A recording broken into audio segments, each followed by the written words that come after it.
The moment I realized my entire family had been lying to me wasn't when I saw my wife with another man. It was when my own daughters looked me in the eyes and helped her hide it. And that's when something inside me didn't just break, it completely collapsed. My name is Michael, I'm 50 years old.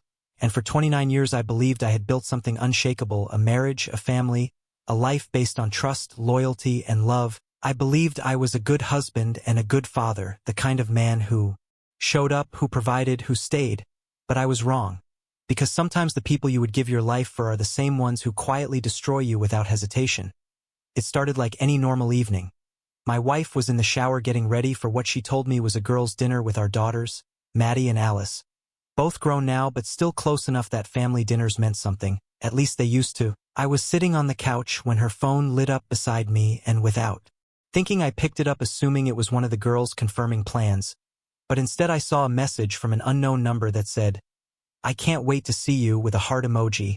And for a second I just stared at it because my brain refused to process what I was seeing.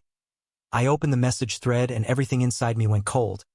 There were messages talking about missing each other, about how once a week wasn't enough, once a week. That phrase echoed in my mind like something breaking, because that meant this wasn't new, this wasn't a mistake. This was routine, this was planned, this was real, and in that moment 29 years of marriage felt like it meant nothing. But I didn't confront her, not yet. I needed to know the truth fully, or maybe I was just trying to delay the moment my life officially fell apart. So I did something I never thought I would do. I tested my daughters. I texted both of them casually asking what time girls' dinner was, and I sat there staring at my phone hoping, praying that I was wrong, that this was some misunderstanding, that maybe I had become paranoid. But then their replies came, both confirming dinner, both acting normal, both lying to me, and that was the moment my heart truly broke because it wasn't just my wife anymore, it was my daughters too. The two people I had raised, protected, loved unconditionally, were part of this lie. I felt something heavy settle inside me. Not explosive anger but a deep crushing weight.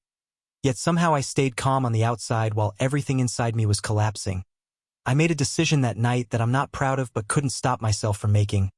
I turned on her location sharing quietly and let her leave the house like nothing was wrong. She kissed me goodbye and told me not to wait up, and I just nodded like a stranger in my own life. After a few minutes I grabbed my keys and followed her. The drive felt unreal. Every turn she took I followed. Every red light felt endless.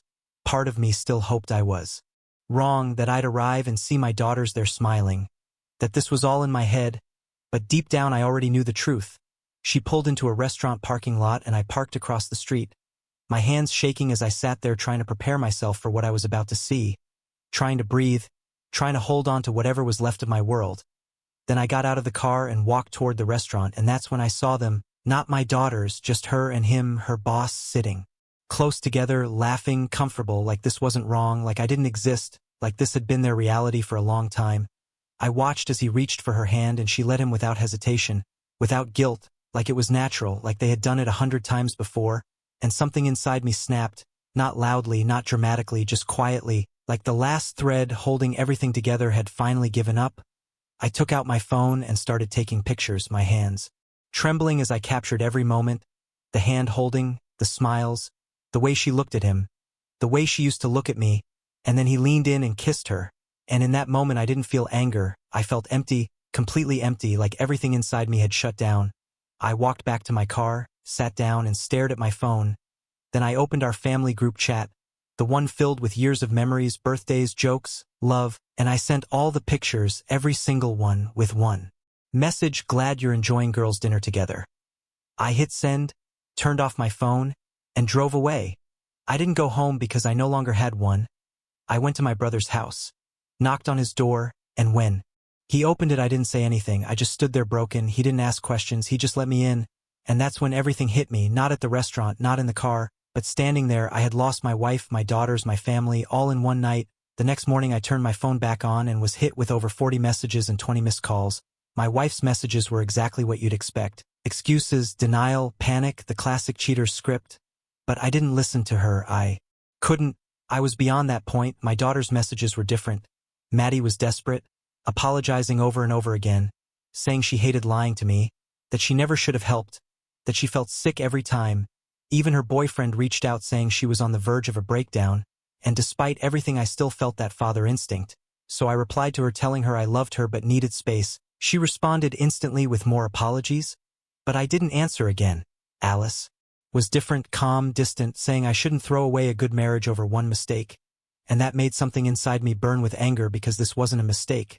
This was betrayal from all of them, so I told her not to contact me again until I was ready, and I meant it. I spent that entire day meeting lawyers, listening carefully, choosing the one who understood that this wasn't just a divorce. It was a war for my dignity, my peace, my future. And now, 5 days later, I'm still at my brother's house, trying to exist with the weight of everything that happened. I wake up every morning with tears I can't control, my emotions shifting between deep, unbearable sadness and burning anger. And the hardest part isn't just losing my wife. It's looking at my daughters and wondering how they could do this to me, how they could lie, how they could choose her over the truth. I don't know if I can ever forgive them. I don't know if I'll ever sit in the same room with them again. Alice is supposed to get married soon, and I was paying for everything, but now I don't even know if I'll attend. Because the truth is something inside me has changed forever. I don't just feel betrayed. I feel erased. Like the life I believed in was never real to begin with, and now I'm left trying to figure out how to move forward when everything I trusted is gone.